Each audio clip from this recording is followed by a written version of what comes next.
Bang ding ding, trademark. He come out 6'7" tall. Bang ding ding, one is star. Bang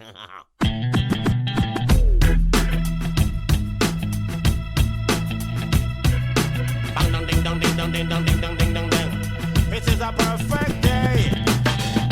Woke up to the sound of the garbage truck again. Upstairs neighbor's toilet's leaking on my head. Cars broke down, I missed the bus, there runs a 10. I had a feeling this was a day to stay in bed. I finally left my pad right on the jumbo's cloud road. A police officer pulled out his gun and said, I said, sir, you got the wrong guy. I guess it's just a perfect day. It's just a perfect day. Na, na, na, na, na.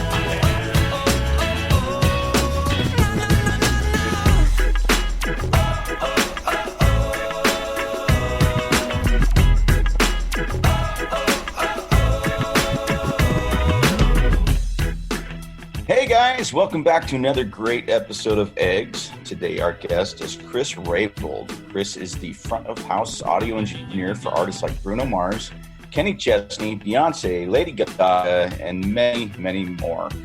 I am super excited for this conversation, so without any further delay, please welcome our guest, Chris Rabold. Chris, how you doing? Good, man. How are you guys? Not Doing too well, bad. Chris. Yeah, really looking forward to this conversation. It should be a good one. Yeah, thanks for having me. And I'm coming off of a long travel day and sitting outside a friend's house in Chelan, Washington. So I'm back stateside, and I really appreciate you kind of making time and getting our schedules aligned. So thank you so much. No, this is perfect. Yeah, no, worked out really good. Mike's been in Nome for the last 6 weeks in Nome, Alaska, and so accomplishing this show over those great distances has been difficult. So I'm grateful to have him back. Yeah, that's funny. So Chris, let's just jump into it. How long have you been doing audio, and how did you get your sea legs? Somehow the answer to that question is 25 years. Now, I had to put it down on something yesterday, and I was like, God, just looking at it, I don't know how. I was telling a friend the other day, I was like, suddenly young Chris is no longer young Chris. And because I was the kid forever. I started when I was 19, Okay. And it seemed like forever I was going to be the kid. And basically how it started was, so I live here in Athens, Georgia. And I came here out of high school. I thought I was going to play college football, and I got hurt, and it was apparent that I could still play college football, but not at the level that I was thinking I was going to. And so I came here to Georgia with some friends just because I'd always been into Athens, and I was into the music scene and just, whatever. Getting into Georgia is now apparently infinitely harder than it was when I did it 25 years ago. But anyway, so I came here, and I went to school for about a quarter. They were on the quarter system then. And at the end of that, I had gone to like a really tough private school academically. And I was like, man, I've jumped through all these hoops. I've done all this stuff. I'm taking English 101. I'm taking Spanish. I'm taking I don't even know if those are classes, but you know what I'm saying. And I'm like, what am I doing? What am I doing? And I was sitting on my couch, this orange couch I had bought. And I remember it very, very well. And I literally sat on that orange couch and looked at the ground. I was like, if I want to be in this world, what's going to make me happy? What do I want to do? And I literally just made a decision, like right then and there. And now that's very storybook and everything. Now, mind you, that began the trudge, through the muck and everything else to get there. But that was the moment. I just said, what am I going to do to be happy in this world? And I said, I want to be, I want to be a mixer. Because I could kind of play the guitar, could bang around on the drums, kind of play the keys. Not really. I just knew, my stepdad taught me some songs. And I knew I didn't want to write and I didn't want to perform. But I had always been interested. I would love concerts. The concert experience always spoke to me. And that was like church for me. It's just, and I was always so curious why it would sound one way one day and one day at another show. And the notion of putting all the pieces together of anything appealed to me. And I just said, I want to be a mixer. And then I guess I kind of said it right there. I mentioned shows. Most people, their story of how they got into particularly live audio is they were like a studio mixer, and then they're in a band and no one else would run sound, and they started doing it. I knew from the jump that I wanted to do live concert audio, and I just made up my mind. And so what happened was I said, you know what, I don't want to go to school next quarter. I'm going to take some time off. I'd been working at a place called Rocky's Pizza. I'd saved up enough money that I was going to go run around. I was going to see my favorite band. My favorite band at that time was this band called Widespread Panic, who was out of Athens. So I had some mutual friends that worked for him, and we're one. And basically one night at one show, they were like, hey, will you help me will you help me sell T-shirts? Will you help me watch the merch booth? And I was like, yeah, sure. And then I helped them like load the truck. They had one semi truck at that time, which to me was just like, you know, it was Monsters of Rock. It was the biggest thing I'd ever seen before. You know, it was like, God, look at this. And man, I just started helping them out, and it grew from there. And those were like the humble beginnings. And I stayed with them for a little less than a year as just like kid roadie, stocking coolers full of beer, selling T-shirts, breaking the stage, literally whatever they wanted. I mean, and I was in heaven. I absolutely loved it. So I stayed there for a while, and then I told them I was like, guys, I'm going to go up to Nashville, and I'm going to go get serious about audio. I'm going to go to school. And I did that. And then long story short, they ended up calling me 4 or 5 years later to come back in a much more larger real capacity. And that began my professional career, you know, and it came full circle. I came back there to Athens, and that became, and from there we can talk about it. It did a number of things on its way up, but that was kind of that was the beginning. Well, I love that it's the humble beginning of, you know, stocking the beer cooler and doing merch and all the other stuff. Ryan has a very similar experience. Well, yeah, I was going to say, though, he went right to the guys with the semi trucks. I was still unloading the little 4x8 trailers and crap like that. Well, and it's funny. Semi truck. Yeah. Well, it's funny because what I did was that was my initial foray into it. And then I went, guys, you know what? I need to go. Let me go to ground zero and start. And then so I went to school. I learned. I got the theory. I did all the bars, all the clubs, all the weddings, all the frats. I mean, you name it. So I went to that. I basically went like, nah, this isn't real. Let me get real and start from real. And then came back up and met them again. Yeah, so that's awesome. Yeah, in my experience, I was always on the management side. So I did the tour managing and stuff like that. I didn't have any skills in this way. I was just, I ran or was in the very beginnings of building an advertising design agency at the time. Mm-hmm. And I started out doing concert posters. So most of these guys would just let me hang around because I was doing the posters. And then I just evolved into like a management role. So I spent a few years on the road touring with different bands and stuff. But your story really resonates with me. I love that stuff. Also, I love Widespread Panic. So that's awesome. I love that it was those guys. So that's cool. And there must be something about Georgia, man. We've met a lot of musicians, a lot of talented folks in Georgia lately. So I don't know what that is. I've often said, you know, there's definitely something in the water here. Like Georgia, as is most of the South, is a weird place, you know, and art and weird go hand in hand. So particularly Athens, particularly this place. So what college did you go to, and why did you pick that one over another one? I went to Middle Tennessee State University. And I went to MTSU because it was an actual, now I say all this and I never graduated. I ended up a semester short and I got a call. Right here. Yeah. That's like, totally. Sums me up. Well, that's the whole thing is like you call and you get a job or you get a gig, and it's like, well, that's why I went to school in the first place. So I went to MTSU because it was, and there's certainly nothing wrong with, certificate programs, shortened, particularly nowadays, these sort of fast track programs. But I wanted to go to an established 4-year university, and they had the oldest. It was the recording industry program. It was the oldest of its kind. Is the oldest of its kind in the United States, and plus it's near Nashville, which is where I grew up.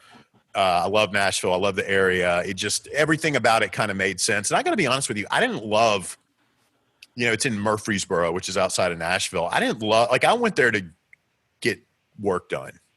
I mean, mind you, I partied like anyone, but I went with a purpose, and the purpose was to get better at this thing. And I did that. The truth of the matter is I would spend a lot of time.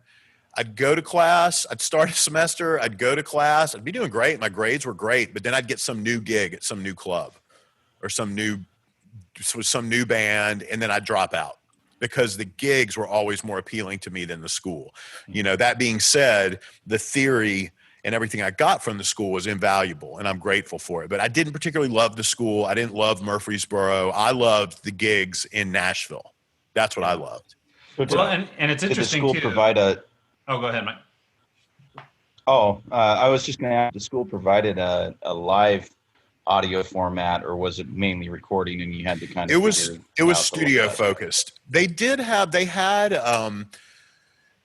It wasn't a class, but you could like help out. You know, there was like a campus PA and they would do shows and this and that. And the guy was great. He was awesome who ran it. I always really liked him, but I think I didn't find out about it till late. I was already kind of starting my own little work circles in the clubs in Murfreesboro and Nashville and stuff. And so I never did anything with it. So everything I did in school was studio focused. Okay.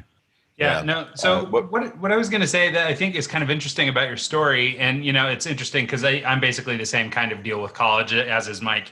We both, started and never finished. And in my case, I came through like an advertising and marketing program.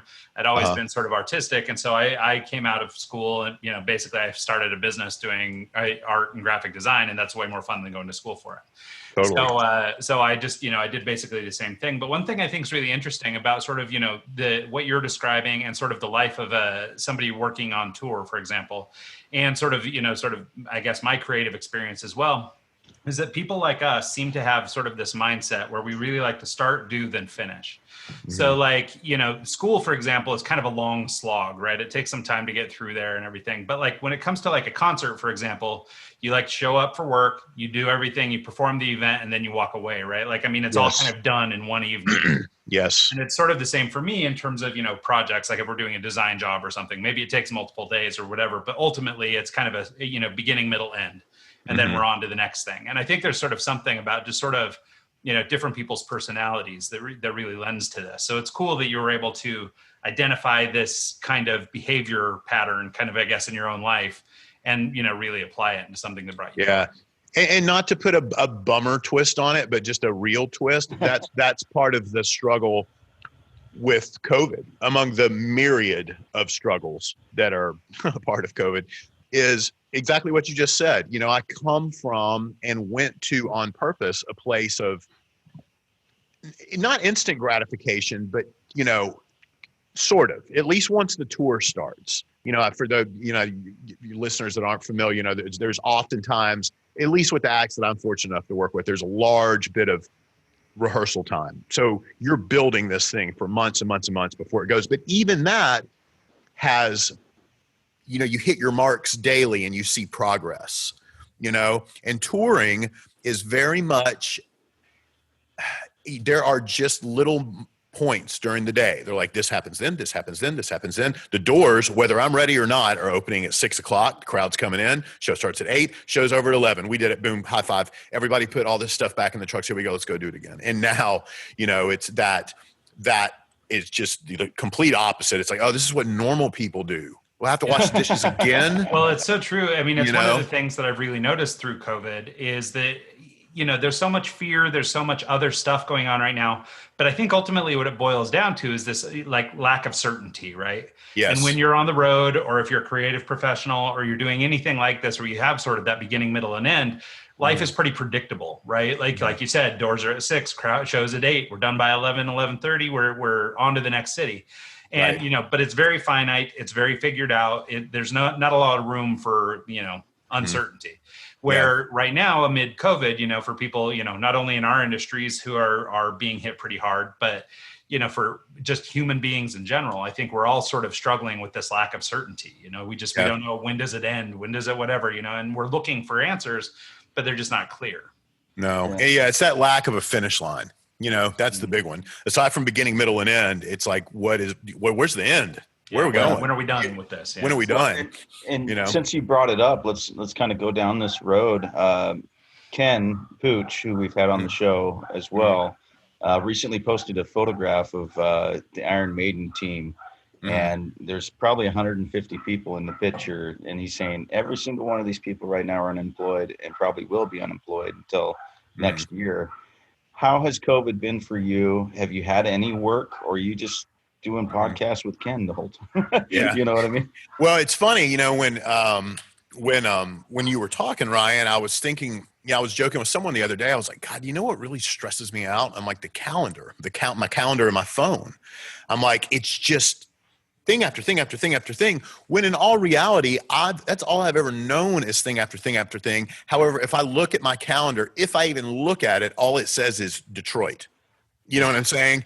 And that's far more palatable than 500 calls. And so basically how it's been for me, I'll be honest with you. So I'm fortunate. I have a client that is providing, there is something coming in monthly. You know what I mean? There is, I'm beyond grateful. It is a tiny, tiny, tiny, tiny, tiny, tiny amount compared to what it usually was, but there's a thing coming in. Other than that, it's just hustle all day long, trying to figure out how to make a buck. And so I've gotten involved in everything from, it's so funny. I'm used to going across the planet to go to work. There's a church 2 miles from me that I'll go in, that I had consulted for. You know, it's like nowadays churches a lot of times have very real sound systems and stuff. Yeah, it's surprising. Right. And sometimes like unbelievably, it would make sense, you know, it's church money, you know? Yeah. And so these guys, I had consulted with them and I really like the guy that ran it. Anyway, I'm there every Sunday now, every Sunday that I can be. I'm doing that. Pooch and I have got our thing. And of course we have our site set on something more than just us yapping, you know? And we're working on that. In fact, that reminds me, I need to make a call. I have had a few, I just went and did a broadcast thing in Nashville 2 weeks ago. I've got a consulting thing that's going to take me out of town in a couple weeks. So it's unbelievable. For the most part though, man, I'm just hanging out, trying to figure out how to make it happen. Yeah. You know what I mean? And like Mike was saying about Pooch's photo of like the Maiden crew, that's not even factoring in, you know, the 200 people in every city who are the contract guys who come in and work security or handle catering or whatever. Right. And so, I mean, you know, you're talking, I mean, you might be 300-400 people by the time it's all said and done. And those are people who, you know, basically rely on Maiden to come through tonight and Metallica tomorrow. And, you know, I mean, they need the whole thing going all the time. And so to have that whole ecosystem shut down is really unfortunate. And for a lot of those guys that are just sort of gig workers, you know, I mean, they can't take, you know, catering concert events to online, you know what I mean? Like, right. Well, and that's the digital solution. Yeah. I started to say it's the funny thing, but that's the rub is a lot of people, you know, in the live event world, we didn't lose our job. We lost our industry. Yeah. You know what I mean? Yeah. Now, 100%. And that being said, I am fortunate in that all the things I just mentioned to you are things related to my skill set, my ability to do the things that I've always done. And I'm able, at least up till now, knock on wood, to piece it together with that skill set. The real answer is, hey man, this is our Great Depression. Get out there and go work at Lowe's. Get out there and go get through it, because this is not forever. That's the answer. So I'm really lucky that I've been able to piece it together and still do things where, you know, it's still what I do. You know, the reason I just flew in from Nome is I was up there doing construction.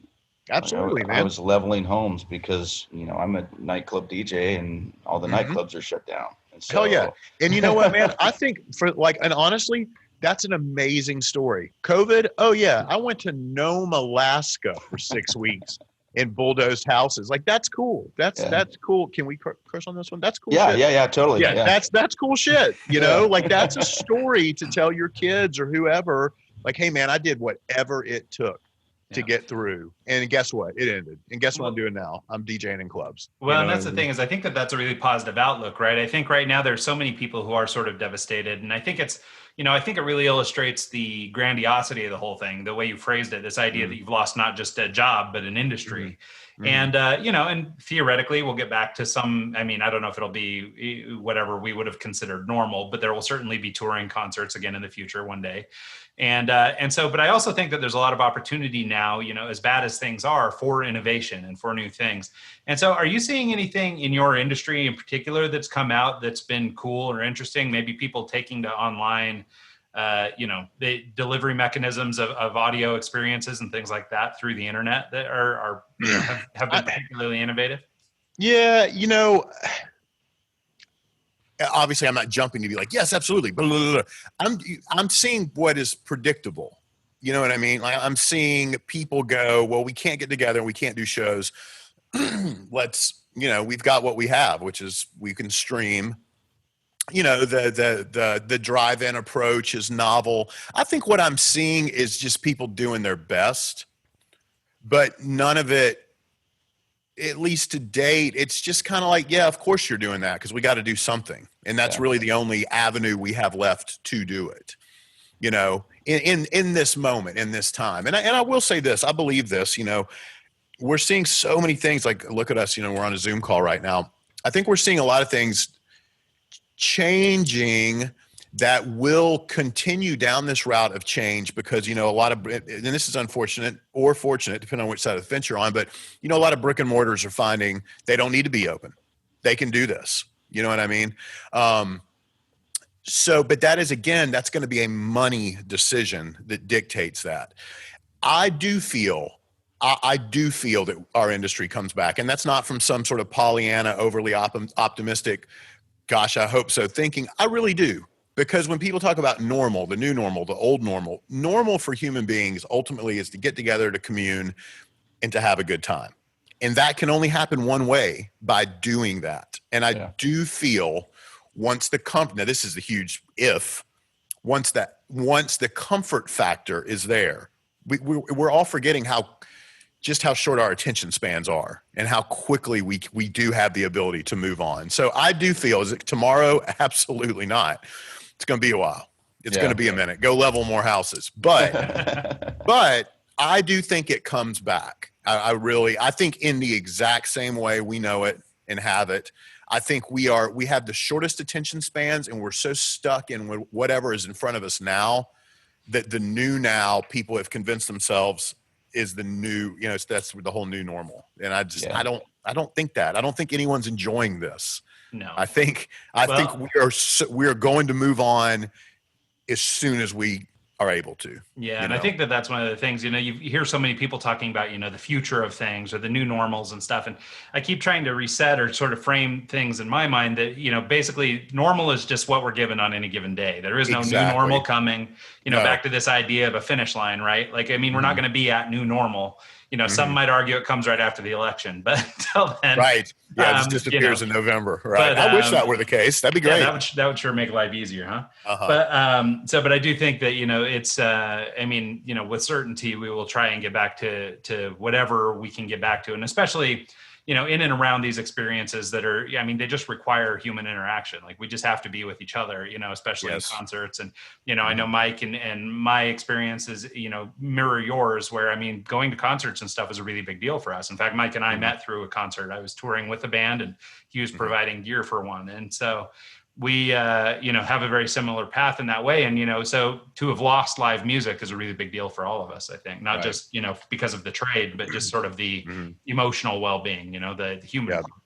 Yeah. I have I started this little anecdote from the gig I did a couple weeks ago. It was the first time I had, I'd mixed at home. I'd done stuff at the church. I've done little stuff, but it was the first time it was a larger scale gig in the check-in process in COVID. And I was like, I had known intellectually what it was going to look like, but I hadn't had to go through it yet. And now, mind you, at this one, we weren't tested daily, but it was an extensive check-in process. You had to fill paperwork out, of course, online every night. It was a pain in the butt, but it was done right. And it's what it should have been. And, that is a giant expense for them to have to do that. And again, this whole world, as we know, this thing's all about, it runs on what the bottom dollar is.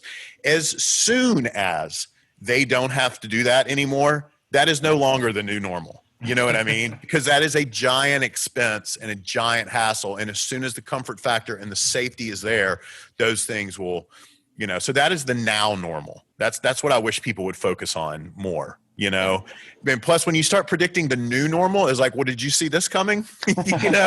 Nostradamus. Yeah. Where were you on this one? Where were you on this one? Right.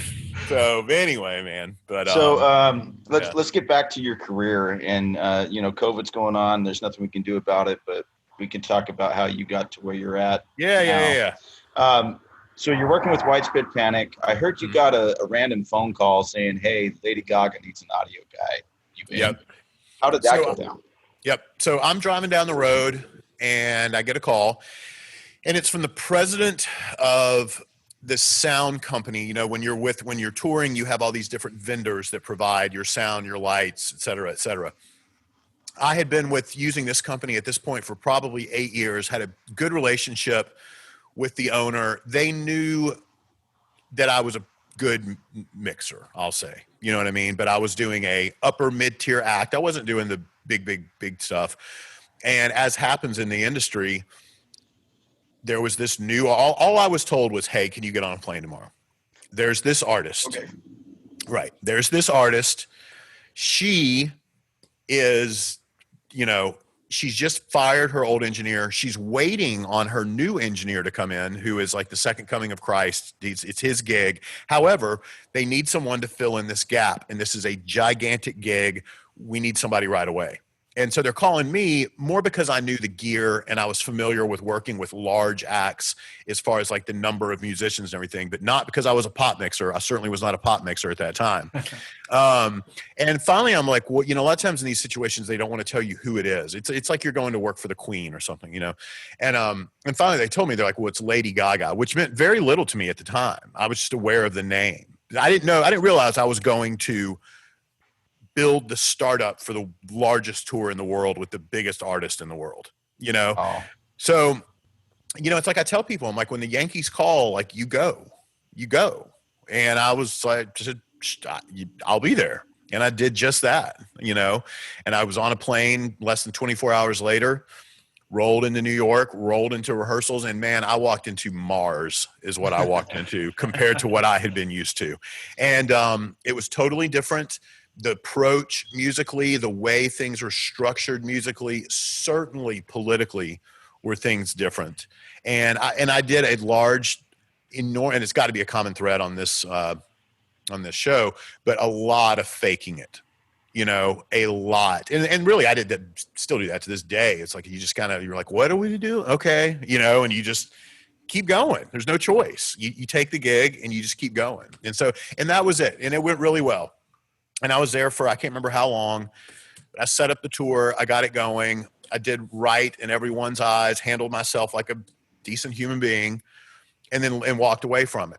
And because of the relationship, because of the impression I made with a number of people, both in her camp, from the sound company, some people on the production end of things, a year later, I didn't hear from the production manager, who, for guys that don't know, that's kind of like the technical, the boss on the road. He or she is in charge of putting together the whole production, watching over everything. A year later, I'm sitting on the bus. I go back to Widespread Panic. I go back to life. And I get an email from him. He's like, hey, can you talk? And it turns out that he's going to take over the Beyonce camp. And he wants to know. Now, mind you, I haven't spoken to him in a year, and that's just the way it works. So again, it was riding down the road. Somebody called. I pick up the phone. Yes, I can. I go. I do it. I do everything I can to do a good job. I just let it go. Then it comes back, and so it's just that serendipitous sort of continual falling forward thing. Yeah.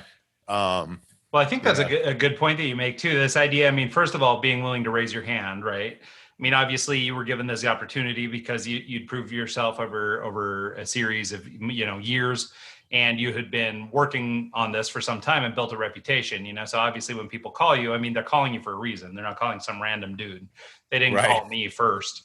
Right. And, you know, so, I mean, so that's great. But then also, you know, this idea, some of it, I mean, we always sort of simplify it to fake it till you make it, right? But I think the reality is like, that's kind of it. Like, I think the idea that anybody really has everything sort of figured out is probably wrong. Yes. I think for the most part, all of us are kind of winging it. And maybe by calling it or saying it as fake it till we make it, we're being maybe a little too flippant with it. Because I think the reality is like, this is how we grow and learn and evolve, you know? But like, having done Lady Gaga, I mean, you're going to show up for Beyonce's camp and it's going to be totally different. Like, I mean, they're both pop singers. They're both, you know, ostensibly using the same mixer or the same, you know, hardware or whatever, but it's still totally new, totally different. And how could you prepare for that? It's like, you know, not to talk too much politics or whatever, but I mean, you know, how can any one person be prepared to be president? You don't know until you're there. You know, right. So how could anybody come in and step into Beyonce's role and just know what the expectations are, right? Yeah. So, I mean, there is a little bit of this kind of rise to the occasion moment. And I think, you know, those who succeed do rise to those moments. And those who don't, you know, don't get the call next time.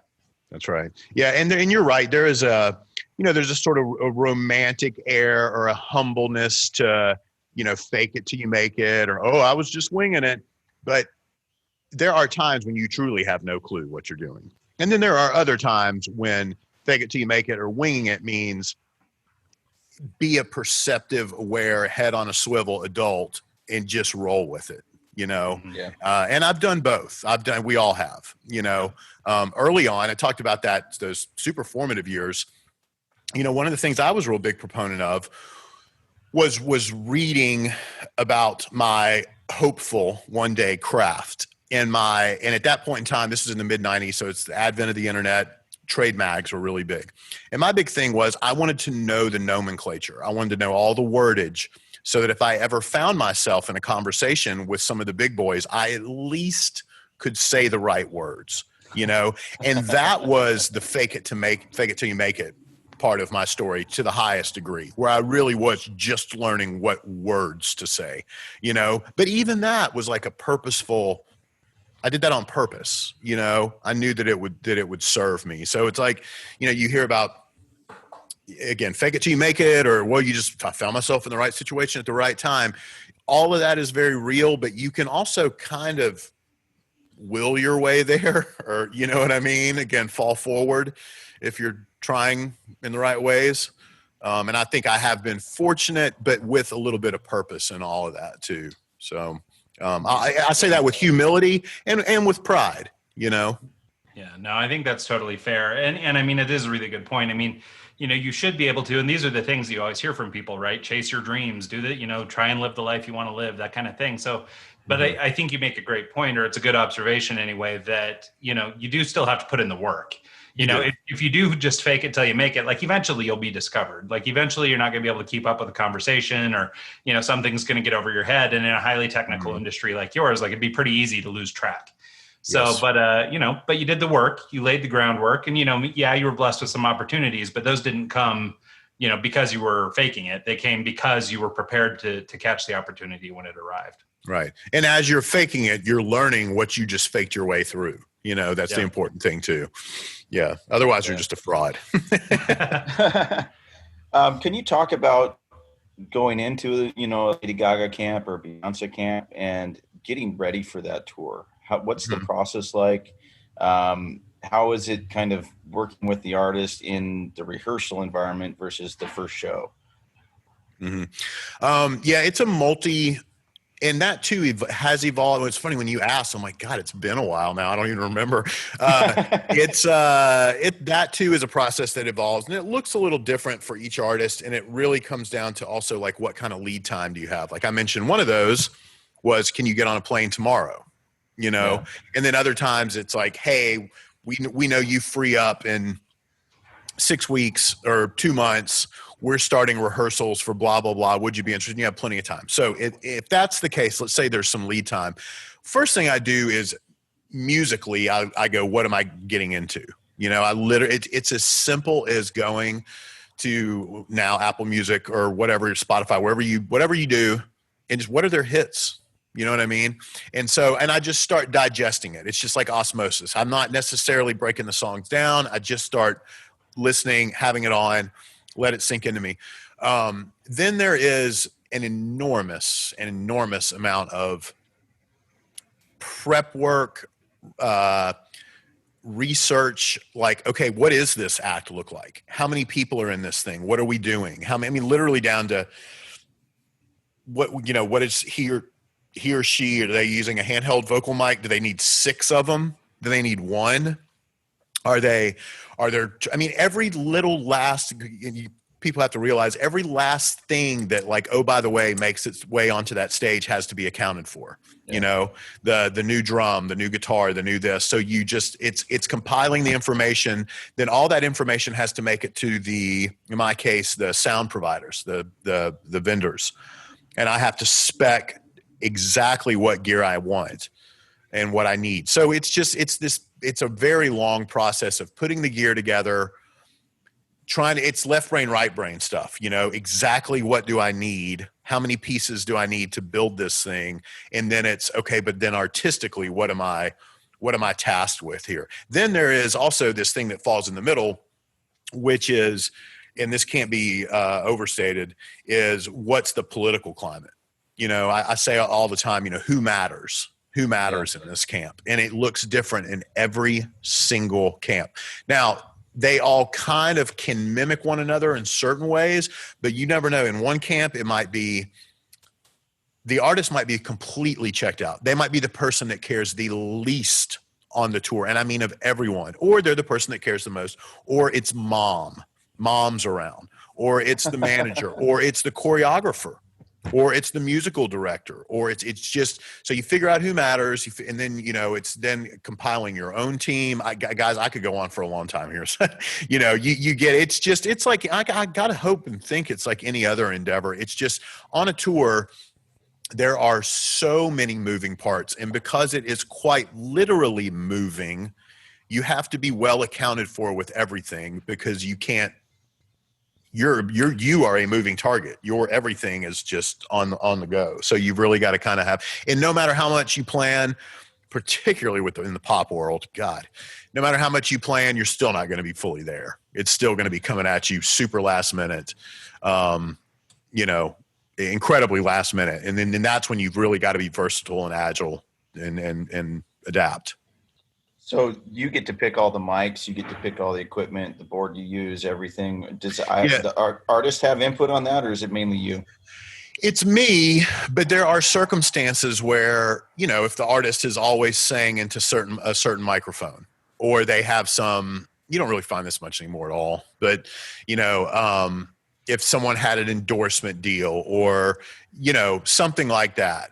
As far as gear goes, there's very few mandates that have ever been placed on me. It's usually just do whatever you need to do, you know, to get the job done. So by and large, I mean, there are stories of, you know, where people don't have say in things. Now, sometimes picking the sound vendor, the company, that gets pretty big, pretty political, because that's where, again, it's a money thing. You know, there's a lot of money in that. So people might, again, the production manager, whoever might have the artists themselves might have a pre-existing relationship with a certain company, in which case you go in, and that can be weird, because that company, they're going to have like the console you want. They're going to have the microphones. They're going to have all the gear.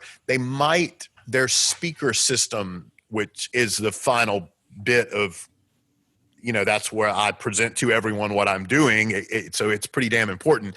That might not be to my liking. So that can be tough. That can be tough. But yeah, but for the most part, I get to pick what I want, what I use, you know? Yeah, that's nice. Just the flexibility of being able to say, hey, this works better for this. I like this console. And instead of coming into a kind of like a foreign environment for every artist that you work with. Yeah. It generally looks the same for me. It doesn't matter what genre. Like I'm mentioning pop music, but I do any number of things. And I pretty much I have my tools that work for me, you know? Okay.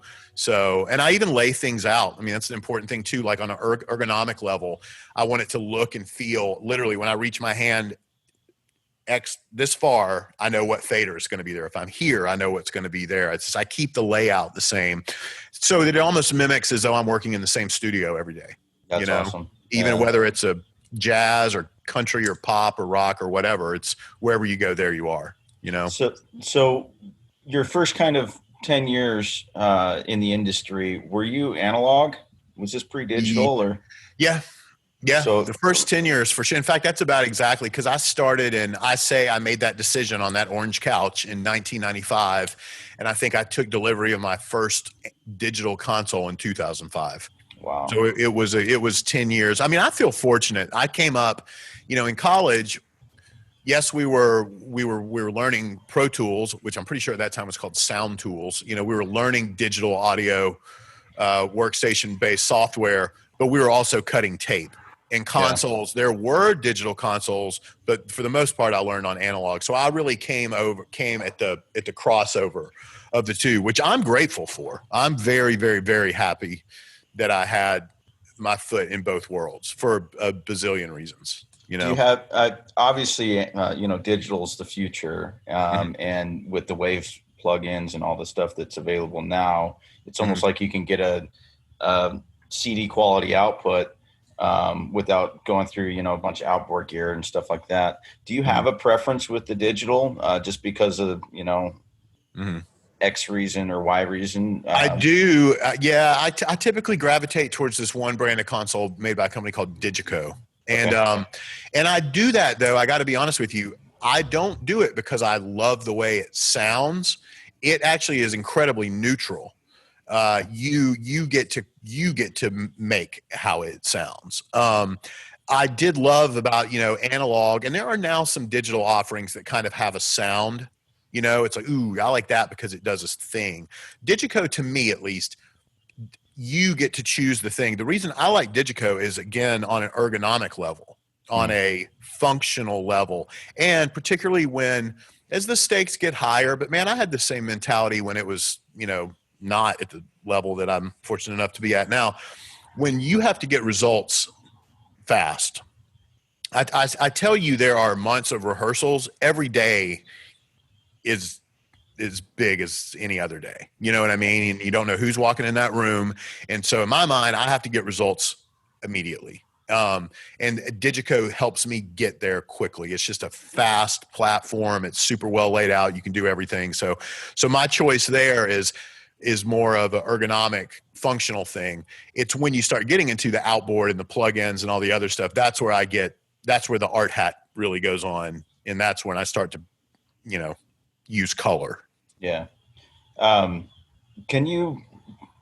There's in a career like yours, there's moments that just kind of define you as an engineer that stand out in your career to you. Can you tell us about one of those where it's just like, holy shit, I'm doing this. I'm doing it. Yeah. There's two that always come to mind. One was actually with Kenny Chesney, which is the only, even though I lived and worked in Nashville, and Nashville's like home number 2 for me. He's the only country client I've ever had. And that was a, can you get on a plane tomorrow kind of thing. Nice. And that one, the reason I got that, which, he's the biggest country artist in the world, or certainly one of them, came as a result of a pop connection. His production manager had come to a Lady Gaga show in Las Vegas and loved what he heard. Again, you just never know who's watching.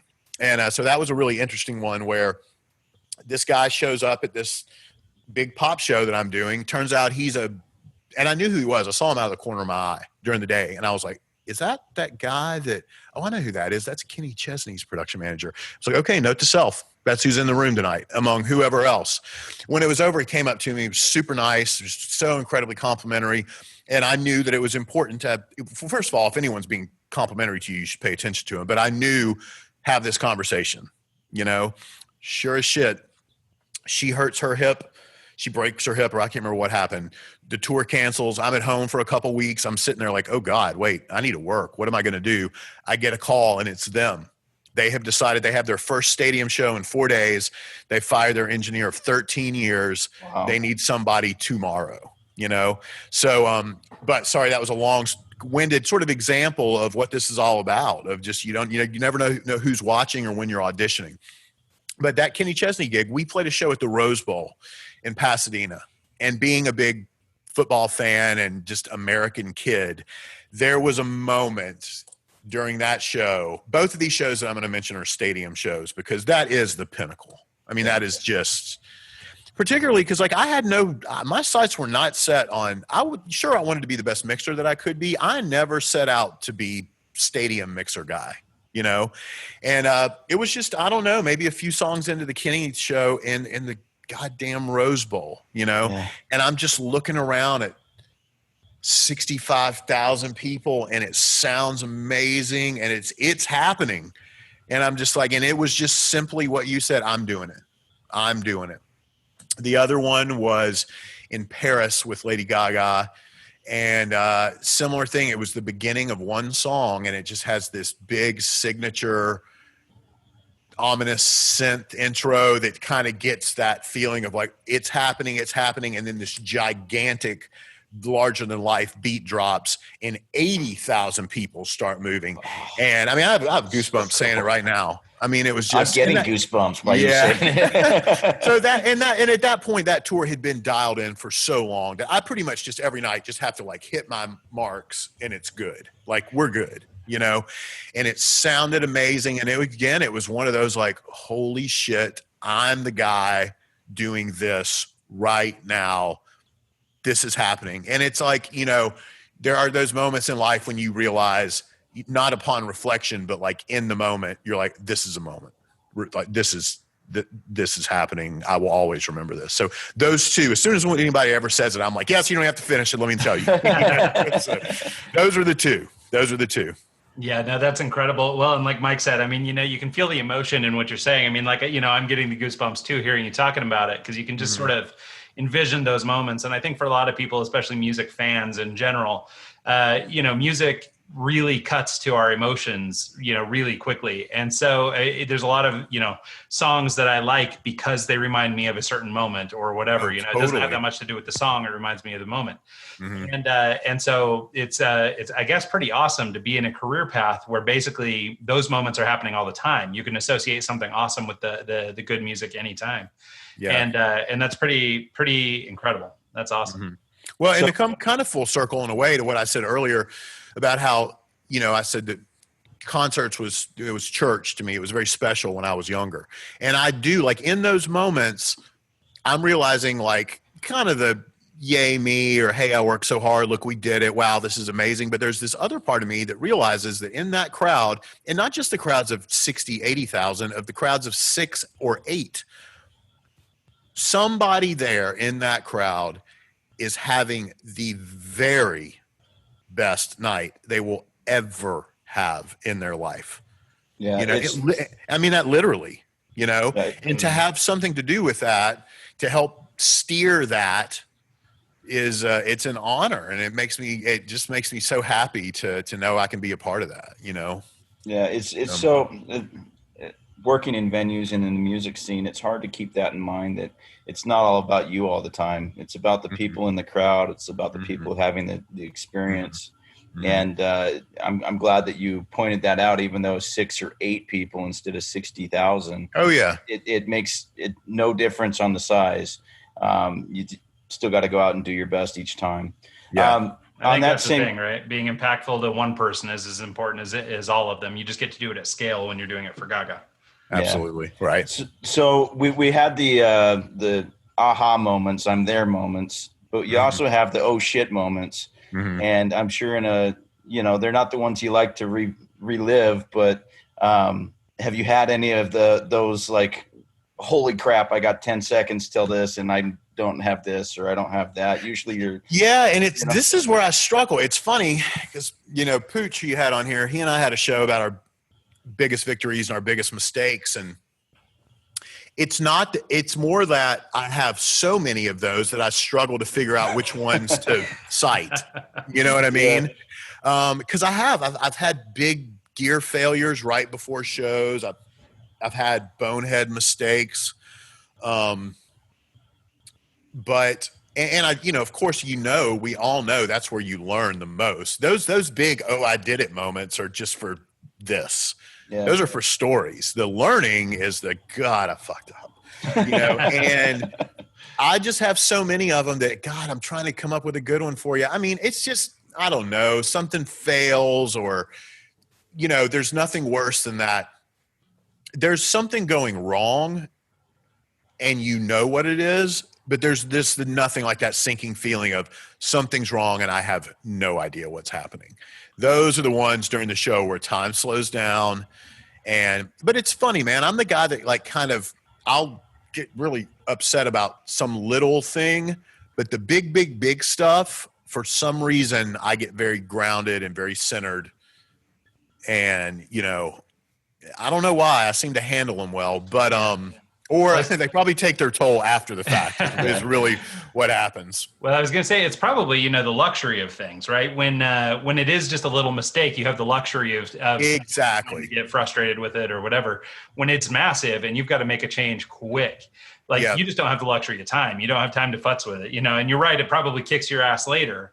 But during the in that moment, you have no choice but to just focus and get down to business. Get it done. And that's a good. You know what? I'm going to use that. I'm going to steal that. That's great because that's exactly what it is. That's why particularly with live music, I mean that's the whole thing. Is like it's happening now. Like the train has left the station. There's no decisions to be made. It's happening, and once the show's going, and that's the thing is like when big things happen, both in work and in life. I mean, you've just no choice but to figure it out, but there are crash and burn stories. I mean, there are times when knocking as loudly as I can, there are stories of people who they do not recover and it has nothing to do with them. It's just purely like gear failure or something like that, where just, hey, that was it. Show is over, so, yeah.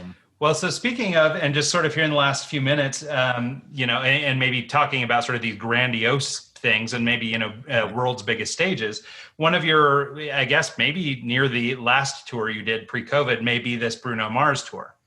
Mm-hmm. And, one of the biggest tours in the world, it was, a couple years long. I mean, can you talk about just some of the aspects of planning for something so giant as maybe the biggest album of the, last 5 years? Yeah, totally. And that's the thing, man, is like, again, I'm jam band rock mixer guy driving down the road in Athens. And that phone call that we spoke about, 40 minutes ago, after that phone call and after that then kind of sat for a minute and then the Beyonce thing happened, it has been a rocket ship of one after another for me. I mean, literally, like one tour ends, Kenny Chesney ends, I go to Justin Bieber. Justin Bieber ends, I go to Lady Gaga. Lady Gaga ends, I go to, you just go on down the list. And every one of those is the biggest thing happening, And so it becomes, I don't know, it just kind of becomes what you do. And then now talking about having time to reflect, now I reflect. Now I look at the scope and the size of things. I'm like, what have I been doing for the past 10 years? God, And yeah, as far as are you saying like what's it like to be on something like that or to prepare for? Yeah, well, I mean, maybe it's a little bit of both. I mean, obviously, I think we've covered a lot. I mean, a lot of the people you've been blessed to work with are obviously, astronomical successes in their field. They're, some of the biggest. But, I guess, tours come in various shapes and sizes, some bigger, some more elaborate than others. And as I understand it, I actually didn't see this tour, but from what I understand, it's one of the biggest maybe ever. And so maybe we just talk quickly, here in maybe the last 5 minutes or so, we talk just, about what it was like to kind of prepare for that and then sort of how it went off. Yeah. Bruno is a total unique case because I mentioned where, who matters, who cares the most, there is nobody that cares more than that guy. Yeah. So with a lot of camps, I'm dealing with their people. Air quotes, and again, that those people, who they are might change over the course of a 2-year tour, but with Bruno, I deal with Bruno. Yeah. I mean, yes, of course he's not there all day, every day, but, and there's plenty of people like, whatever, there's a team, takes a team, but like, I never wonder how I'm doing because I'm going to get a text or I'm going to get a call or I'm going to go to the dressing room and I'm going to speak to him directly. So preparing for that tour is unlike any other in that he is so insanely involved. And Bruno's work ethic is that you work tirelessly until the clock runs out.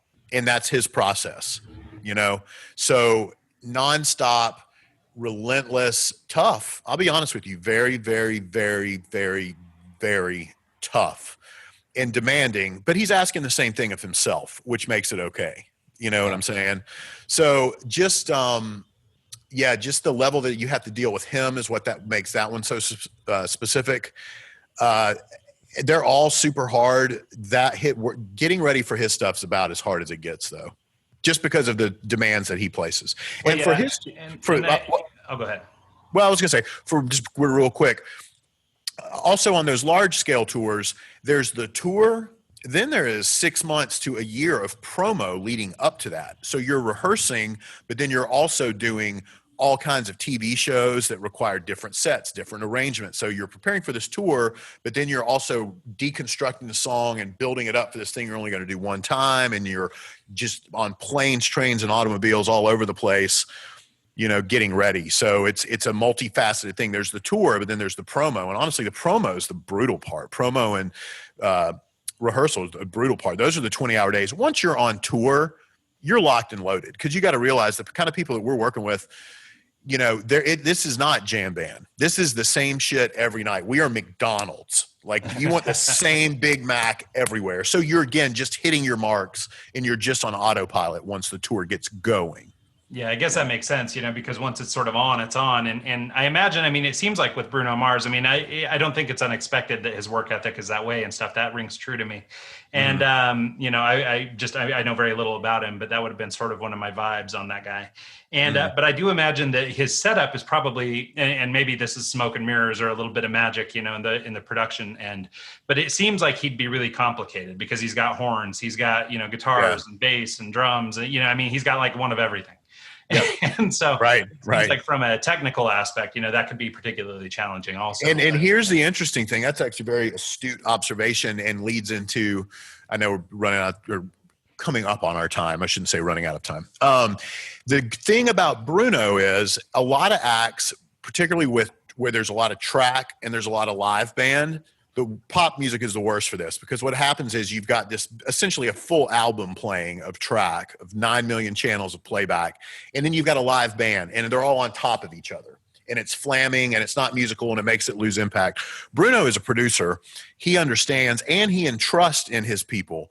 So with Bruno, it is intricate as it gets, but it's purposeful. So those horns are never playing on top of it. Like, everything fits together perfectly, you know, and that's the cool thing about the Bruno gig is it's done right. We do it right, and I appreciate that about that gig. In fact, it's one of the things that keeps me there. I don't like mixing it when it's a mess, you know. It seems like it would be a little bit less fulfilling for somebody in your position to basically just be playing the track, right? I mean, I think that that's garbage. So basic. There's no fun.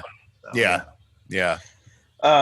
So before we close and wrap up, I actually would like to discuss the actual day-to-day life of someone in your position and the tolls and what it takes to do what you do, and being on the road as long as you are each year, being away from your family, and everything. Is that hard? Is that something? Okay. I would, and it's funny, but not for everyone. Like, it's really, it looks different for any number of people. I know people that have the strongest relationships, the strongest marriages, the strongest families, and they tour 10 months out of the year. Then I know other people who are 50-something and live out of a storage space because they also tour 10 months out of the year, and they've squandered everything, or they've, you know, and I've been on both sides of the fence, if I'm honest. Kind of later in life, because see, for me, I just am such a student of the game. I love the whole thing. I hate the whole thing, but ultimately I love it, like any good relationship. That to me, I've been always like, I don't understand. This is cool. Everything's fine. And then kind of later in life, it was like, no, you've been doing nothing but touring forever, and everything's not fine, you know? And then you kind of pick up the pieces and you realign it. So it's not a cautionary tale when I immediately say yes, but it can be, just be aware of what you're getting into is what I would say, you know? And day to day it's impossible for me to answer that. It looks any number of ways. Sometimes it looks very charmed. Sometimes it is a torturous grind, you know? Yeah, so I imagine it's like anybody that has sort of, you know, what we might consider sort of like a prestigious job, right? Somebody who's maybe a CEO or something and doing business travel all the time. Mm-hmm. Like from the outside, it looks kind of luxurious or kind of cool. You know, you're in a new city every day. You're on planes all the time, you know. But for that individual, I imagine it's kind of a slog. And I think, you know, I mean, I only toured for 3 or 4 years. But in the time that I was doing it, and it was just little tours here and there, I didn't have any kids at the time. Like, you know, it's pretty straightforward as a young man to be able to go do that kind of thing. But I imagine as you age and life becomes a little more complicated, assuming you do it in sort of a traditional way, maybe you settle down with somebody or you have some kids or whatever, then, you know, I can imagine that, you know, it's a little bit of a balancing act. You know, how do we keep everything cool at home while we're, you know, also out trying to earn our living? And the bigger thing too is if you hit a bump in the road at home, you know, you got to split. You got to go. You got to go to work. So it's then how do you then repair it? That's when it gets really tricky. So no, that makes a lot of sense. Yeah.